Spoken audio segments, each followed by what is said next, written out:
ஆணைக்கிணங்க இன்று கோவை மாநகராட்சி மற்றும் கோவை மாவட்டத்திற்கு உட்பட்ட பல்வேறு பகுதிகளில் ரூபாய் 54,60,00,000 ரூபாய் மதிப்பிலான புதிய திட்டப்பணிகளுக்கு அடிக்கல் நாட்டுதல், முடிவுற்ற திட்டப்பணிகளை திறந்து வைத்து பொதுமக்களுடைய பயன்பாட்டிற்கு கொண்டு வருதல் என பல்வேறு பணிகள் இன்று தொடங்கி வைக்கப்பட்டுள்ளன.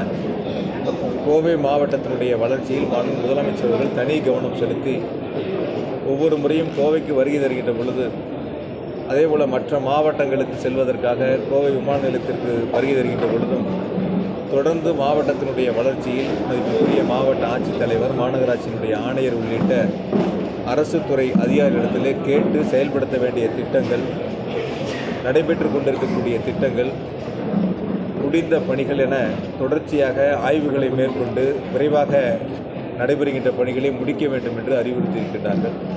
அந்த வகையில் மாவட்டத்தினுடைய வளர்ச்சியில் மாண்பு முதலமைச்சர் அவர்கள் தனி கவனம் செலுத்தி வருகின்றார்கள். மாண்பு முதலமைச்சருடைய உத்தரவின் அடிப்படையில் இன்று 54,60,00,000 ரூபாய் மதிப்பிலான பணிகளை இன்று தொடங்கி வைத்திருக்கின்றோம். காலை நாங்கள் இரண்டாவது நிகழ்ச்சியாக சென்ற விநாயகபுரம் பகுதியில் அங்கு இருக்கக்கூடிய பொதுமக்கள் மற்றும் இளைஞர்கள் அங்கு வட்டார போக்குவரத்து அலுவலகம் கட்டுவதற்கான அடிக்கல் நாட்டு விழா பணிகளுக்கு அந்த இடத்தை தேர்வு செய்திருந்தோம்.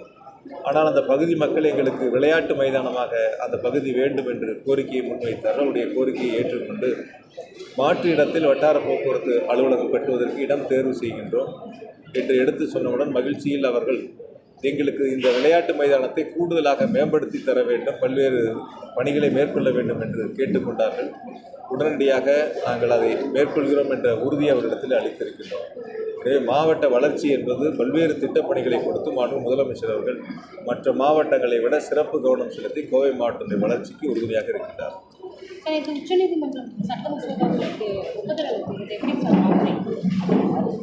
ஒட்டுமொத்த தமிழ்நாடு மட்டுமல்ல, இந்தியாவிற்கு வழிகாட்டக்கூடிய அனைத்து மாநிலங்களுக்கும் வழிகாட்டக்கூடிய ஒரு ஆளுமை மிக்க தலைவராக, ஒரு நெஞ்சுரமிக்க தலைவராக, நமது உரிமையை மீட்டெடுக்கக்கூடிய முதலமைச்சராக மாண்பு தளபதி அவர்கள் சிறப்பான ஒரு முன்னெடுப்பை எடுத்து நீதிமன்றத்தின் மூலம் நிலைநாட்டி இருக்கின்றார்கள்.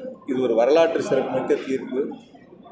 ஒட்டுமொத்தமாக மாண்பு முதலமைச்சர் அவர்கள் இந்தியாவிற்கு வழிகாட்டி வரலாற்றில் வரக்கூடிய காலங்களில் வரக்கூடிய இளைஞர்களும் தெரிந்து கொள்ளக்கூடிய அளவிற்கு ஒரு வரலாற்றில் இடம்பெறத்தக்க வரலாற்று சிறப்புமிக்க ஒரு தீர்ப்பை பெற்று தந்திருக்கின்றார்கள்.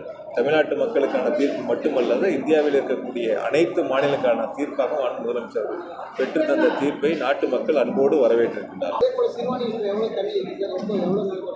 அதாவது கோவை மாவட்டத்தை பொறுத்தவரை இந்த ஆண்டு குடிநீர் பற்றாக்குறை என்பது எதுவும் வராது.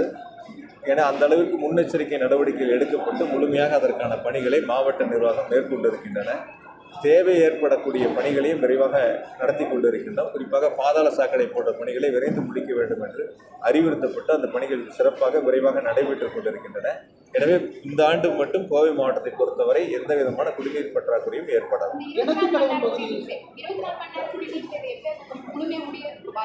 அதாவது இறுதி கட்டத்தை எட்டியிருக்கின்றார்கள். மிக விரைவாக முடிப்பதற்கான பணிகளை எடுத்துக்கொள்ளப்பட்டிருக்கின்றன.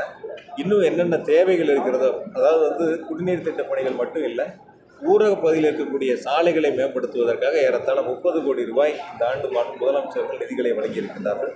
அதற்கான பணிகள் தேர்வு செய்யப்பட்டு அனுப்பப்பட்டிருக்கின்றன. விரைவில் அதற்கான ஒப்புதல் கிடைக்கப்பட்டவுடன் அந்த 30 கோடி ரூபாய் ஊராட்சி பகுதிகளில் சாலைகள் அமைக்கக்கூடிய பணிகளையும் விரைவாக தொடங்க இருக்கிறோம்.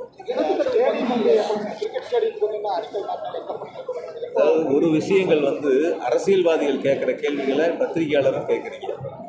ஒரு கிரிக்கெட் ஸ்டேடியம் என்பது ஒரு சாதாரணமாக ஒரே நாளில் ஒரு வாரத்தில் செய்யக்கூடிய பணிகள் அல்ல. அதற்கான இடங்களை தேர்வு செய்து அதற்கான வடிவமைப்பு டிபிஆர் தயார் பண்ணணும், அதற்கான திட்ட மதிப்பீடுகள் தயார் செய்யப்படணும். அந்த கிரிக்கெட் மைதானத்தை நாம் பயன்பாட்டிற்கு கொண்டு வர வேண்டும் என்றால் அந்த கிரிக்கெட் வாரியத்தினுடைய ஒப்புதலை பெற வேண்டும். இது மாதிரி பல்வேறு பணிகள் இருக்கின்றன.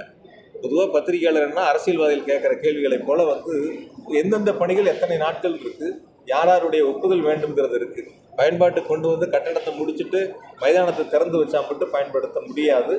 கிரிக்கெட் வாரியத்தினுடைய ஒப்புதலை பெற்றால்தான் சர்வதேச அளவிலான விளையாட்டுப் போட்டிகளை நாம் நடத்திட முடியும். அதற்கான அனைத்து கட்ட பணிகளையும் நிறைவு கட்டத்தை எட்டியிருக்கின்றன. விரைவில் அதற்கான பணிகளை தொடங்க இருக்கின்றன.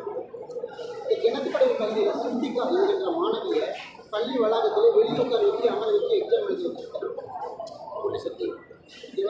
அதாவது என்னன்னா, அது குறித்து இப்போ காவல்துறை விசாரித்து வருகின்றார்கள். யாராவது அதில் தவறு செஞ்சுட்டா நிச்சயமாக நடவடிக்கை எடுக்கப்படும். எந்த இல்லை மேடம், எனக்கு இது வரைக்கும் ஒரு புகார் கூட வரல. இல்லை ஒரு எனக்கு அது மாதிரி புகார், நான் இங்கே தான் இருக்கேன், எனக்கு அது மாதிரி புகார்கள் வரல. மின் வாரியத்துக்கு அது மாதிரி புகார்கள் வரல. ஏதாவது அது மாதிரி இருந்தால், ஏதாவது அப்படி நீங்கள் என்ன ஏதாவது ஒரு இடங்கள் ஏற்பட்டிருந்தா, ஏதாவது பழுது ஏற்பட்டிருக்கு, அதனால் ஏற்பட்டிருக்கலாம். அந்த இடங்கள் நீங்கள் குறிப்பிட்டு சொன்னீங்கன்னா நான் இன்றைக்கி ஆய்வு பண்ணிடுறேன். என்னென்னு இன்றைக்கி நான் பார்க்க சொல்கிறேன். இன்றைக்கி உயர் அதிகாரிகள் அனுப்பி அதை எதனால் ஏற்பட்டிருக்கிறது பார்க்க சொல்லணும்.